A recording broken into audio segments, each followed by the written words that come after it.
రాకాలోకంకి స్వాగతం. ఈ కంటెంట్ మీకు నచ్చినట్టయితే లైక్ చేయండి, షేర్ చేయండి, ఈ ఛానల్కు సబ్స్క్రైబ్ చేయండి. మీ అభిప్రాయాన్ని కమెంట్ల రూపంలో తప్పనిసరిగా పంపించండి. జై హింద్ మిత్రులారా. తాగుబోతూ తాగింది దిగిన తర్వాత రేపటి నుంచి మళ్ళీ తాగను అని చెప్పి ప్రమాణం చేస్తాడు, ప్రతిజ్ఞ చేస్తాడు, ఒట్లు పెట్టుకుంటాడు.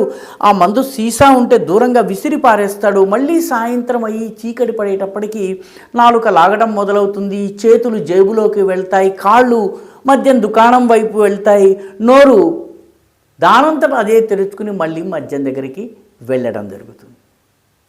పాకిస్తాన్ ఈ రకమైనటువంటి బాగా తాగుడు అలవాటైపోయినటువంటి తాగుబోతు దేశం లాంటిది. ఎందుకంటే పాకిస్తాన్ యొక్క చరిత్రే అమెరికా యొక్క చంకనెక్కి బ్రతకటం, అమెరికా అడుగులకి మడుగులొత్తటము, అమెరికా లాభాల కోసము తన యొక్క దేశం యొక్క విధానాల్ని మార్చుకోవడము పాకిస్తాన్ ఎప్పటికప్పుడు చేస్తూ ఉంటుంది. సడన్గా ఎప్పుడో జ్ఞానోదయం అవుతుంది. అమెరికా మమ్మల్ని మోసం చేస్తోంది, మమ్మల్ని వాడేసుకుంటోంది, మమ్మల్ని ఉపయోగించేసుకుంటుంది అని అనిపిస్తుంది.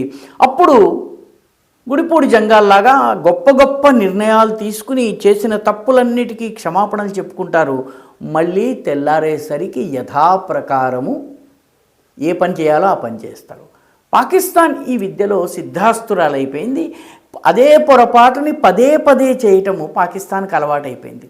తాజాగా పాకిస్తాన్ రక్షణ మంత్రి అయినటువంటి ఖాజా ఆసిఫ్, పాకిస్తాన్ నేషనల్ అసెంబ్లీ అంటే మన పార్లమెంట్తో సమానం అది, అందులో ఒక ప్రశ్నకి జవాబిస్తూ అమెరికా మనల్ని వాడుకుంటోంది, అమెరికా పూర్తిగా మనల్ని ఉపయోగించుకుంటోంది, మనము కావాలని తెలిసి అమెరికా మాయాజాలంలో పడిపోతున్నాము, తన అవసరం తీరిన తరువాత టాయిలెట్ పేపర్ని డస్ట్బిన్లోకి విసిరేసినట్టుగా పాకిస్తాన్ని అమెరికా విసిరేస్తోంది అని చెప్పి ఆయన ప్రకటించారు. ఎంత జ్ఞానోదయం అయింది!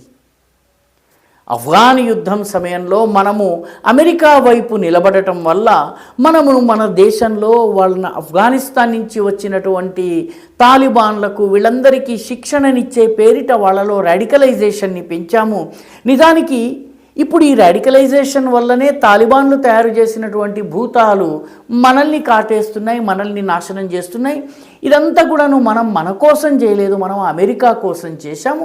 ఈరోజు దాని దెబ్బ మనం అనుభవిస్తున్నాం. 9/11 సెప్టెంబర్ 11, 2000 సంవత్సరంలో వరల్డ్ ట్రేడ్ సెంటర్ పైన ఒసామా బిన్ లాదెన్ దాడి చేసిన తర్వాత మనం అమెరికా పక్షాన నిలబడ్డందుకు మనం అనేక రకాలుగా నష్టపోయాము. కానీ అమెరికా మనల్ని అవసరం మేరకు వాడుకుని ఆ తర్వాత మనల్ని పక్కన పారేసిందని చెప్పి ఖాజా ఆసిఫ్ గారు చెప్తున్నారు. ఇంకా తమాషా ఏంటంటే వాస్తవానికి కార్గిల్ యుద్ధ సమయంలో కావచ్చును, ఆ తరువాత కావచ్చును, అమెరికా పాకిస్తాన్ని ఉపయోగించుకుంటుంది. కానీ పాకిస్తాన్కి ఉపయోగపడేందుకు తహతహలాడింది ఎవరు? పాకిస్తానే. పాకిస్తాన్ అమెరికాకి ఉపయోగపడేందుకు ఏమి చేయమంటే అది చేసింది. నిజానికి పాకిస్తాన్లో సైనిక పరిపాలకులైనటువంటి పర్వేజ్ ముషర్రఫ్ కానీ, అంతకు ముందు వచ్చినటువంటి జియావుల్ హక్ కానీ, పాకిస్తాన్లో ఇస్లామైజేషన్ చేసిన, తాలిబాన్లను సృష్టించిన, ఈ మొత్తము టెక్స్ట్ బుక్స్లో అమెరికాకి సంబంధించినటువంటి అమెరికా అనుకూల పాఠాలను తీసుకొచ్చిన, ఇదంతా కూడాను అమెరికా కోసం చేశారు, పాకిస్తాన్ కోసం చేయలేదు. తాత్కాలికంగా వాళ్ళు పారేసేటటువంటి డాలర్లు, దినార్లు, వీటి కోసము ప్రభుత్వాలు సాగిలపడ్డాయి, అన్నీ వదులుకోవడానికి కూడా సిద్ధమయ్యాయి. ఇప్పుడు ఖాజా ఆసిఫ్ గారికి జ్ఞానోదయం అయ్యి లేదు మనం అసలు అమెరికా చంకనెక్కడం చేసినటువంటి చాలా పెద్ద తప్పు, అమెరికా మనల్ని వాడుకుంది కానీ అవసరం వచ్చేటప్పటికి వదిలేస్తోంది అని ఆయన అన్నారు. భారత అమెరికా ట్రేడ్ డీల్, దీనిలో భారత్కి అనుకూలంగా అనేక అంశాలు రావడము, అమెరికా ఏ రోజైనా భారతదేశాన్ని పెద్ద మార్కెట్గా చూసి భారత్ తోటి సుదీర్ఘకాలము వ్యతిరేకత సరైంది కాదని అమెరికా భావించడం, ఇవన్నీ కూడా పాపం పాకిస్తాన్కి ఇప్పుడు నమ్ముకున్నటువంటి నాథుడు అన్యాయం చేసినట్టుగా ఫీల్ అవుతుంది. కానీ పాకిస్తాన్ అమెరికాని మోసం చేసి చైనా చంకన కూడా ఎక్కేందుకు ప్రయత్నం చేసింది. మళ్ళీ అమెరికా పిలవగానే చైనాని వదిలిపెట్టి అమెరికా వైపు వెళ్తోంది. ఈ రకంగా ఏకకాలంలో చైనా అమెరికాల్ని పాకిస్తాన్ వాడుతూ వచ్చింది తన లాభం కోసము.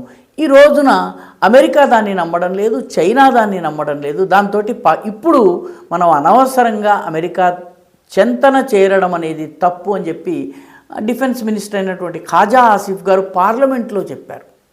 ఇదంతా చెప్పిన తర్వాత పాక్ ఆర్మీ చీఫ్ వెళ్ళి అమెరికా ముందు తన క్రిటికల్ మినరల్స్ యొక్క డబ్బాను ఓపెన్ చేసి వ్యాపారం చేసేందుకు $4 కోసం వెళ్ళినా మీరు ఆశ్చర్యపోనక్కర్లేదు. డొనాల్డ్ ట్రంప్ విందుకు పిలిస్తే తట్టాబుట్ట సర్దుకుని హఠాత్తుగా విమానం ఎక్కి వెళ్ళి వచ్చినా కూడా మీరు ఆశ్చర్యపోనక్కర్లేదు. ఎందుకంటే పాకిస్తాన్ మొదటి నుంచి కూడాను పరాన్నజీవిగా బ్రతికేటటువంటి దేశం. సొంత శక్తి మీద, స్వదేశీ టెక్నాలజీ మీద, సొంత బలం మీద ఎదిగినటువంటి దేశం కాదు. ఇప్పుడు అమెరికా అంత అనుకూలంగా లేదు కాబట్టి డొనాల్డ్ ట్రంప్ మాటలు కోటలు దాటుతున్నాయి, కానీ డొనాల్డ్ ట్రంప్ సహాయం చేసే చేతులు ముందుకు రావడం లేదు, కాళ్ళు గడప దాటడం లేదు. దాంతో పాపం పాకిస్తాన్కి బాధ కలుగుతుంది. అందుకే ఖాజా ఆసిఫ్ గారు అమెరికా మనల్ని టాయిలెట్ పేపర్లా వాడుకుంటోంది అని చెప్పి బాధపడిపోతున్నారు. ఈ వీడియో మీకు నచ్చినట్టయితే లైక్ చేయండి, షేర్ చేయండి, ఈ ఛానల్కు సబ్స్క్రైబ్ చేయండి. మీ అభిప్రాయాన్ని కమెంట్ల రూపంలో తప్పనిసరిగా పంపించండి.